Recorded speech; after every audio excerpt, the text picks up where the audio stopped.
Hi friends, welcome to குழந்தை நிலா. இன்றைக்கி என்ன பார்க்க போகிறோம்னா ஸ்பெஷலான முருங்கைக்கீரை சூப் தாங்க பார்க்க போகிறோம். இப்போ இருக்கிறது பார்த்திங்கன்னா மழைக்காலம். இந்த மழைக்காலத்துக்கு சூப்பரான சூப்புன்னு பார்த்திங்களா, அது முருங்கைக்கீரை சூப் தாங்க.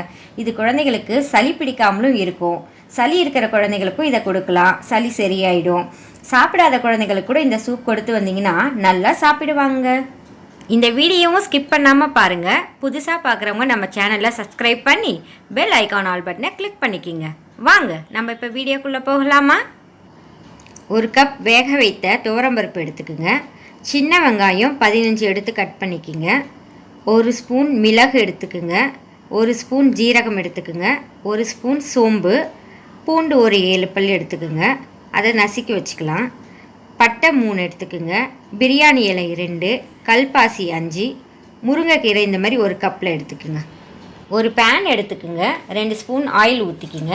அதில் பட்டை, பிரியாணி இலை, கல்பாசி போட்டு வதக்குங்க. அப்புறம் சோம்பு, மிளகு, சீரகம், சின்ன வெங்காயம், பூண்டு நசுக்கி போட்டு வதக்குங்க. அதையும் சேர்த்து இந்த மாதிரி நல்லா பொன்னிறமாக வதக்கிக்குங்க. அதுக்கப்புறம் வேக வைத்த துவரம்பருப்பை போட்டு கொஞ்சம் மஞ்சத்தூள் போட்டு 2 கிளாஸ் தண்ணி ஊற்றி நல்லா கிளறி விடுங்க. இந்த மாதிரி கிளறி விட்டுட்டு ஒரு ஸ்பூன் உப்பு போட்டுக்குங்க. உப்பு போட்டு நல்லா கிளறுங்க. இது நல்லா கொதிக்கட்டும். அதுக்குள்ளே ஒரு பேன் எடுத்துப்போம். அதில் 3 கிளாஸ் தண்ணி ஊற்றிப்போம். இந்த தண்ணி நல்லா கொதித்து வரட்டும். கொதித்து வந்தோடனே இந்த மாதிரி கொதிக்கட்டும். அதுக்கப்புறம் இந்த முருங்கைக்கீரையை போட்டு நல்லா கிளறிட்டு ஸ்டவ் ஆஃப் பண்ணிவிடுவோம். ஆஃப் பண்ணிவிட்டு அந்த முருங்கைக்கீரையை நல்லா ஃபில்டர் பண்ணி இந்த மாதிரி எடுத்து வச்சுப்போம். ஃபில்டர் பண்ண முருங்கைக்கீரையை இந்த மாதிரி மிக்ஸி ஜாரில் போட்டு ஃபைனாக அரைச்சி எடுத்துக்கோங்க. இந்த மாதிரி நல்லா ஃபைனாக அரைச்சி எடுத்தோடனே இப்போ கொதிச்சிட்டு இருக்குல்ல பருப்பு, அதில் போட்டு நல்லா மிக்ஸ் பண்ணுவோம். மிக்ஸ் பண்ணி 5 மினிட்ஸ் நல்லா கொதிக்க விட்டு நிறுத்திடுவோம். அதுக்கப்புறம் இந்த மாதிரி நல்லா ஃபில்டர் பண்ணிக்கோங்க. பார்த்திங்களா, நல்லா இந்த மாதிரி ஃபில்டர் பண்ணிக்கோங்க.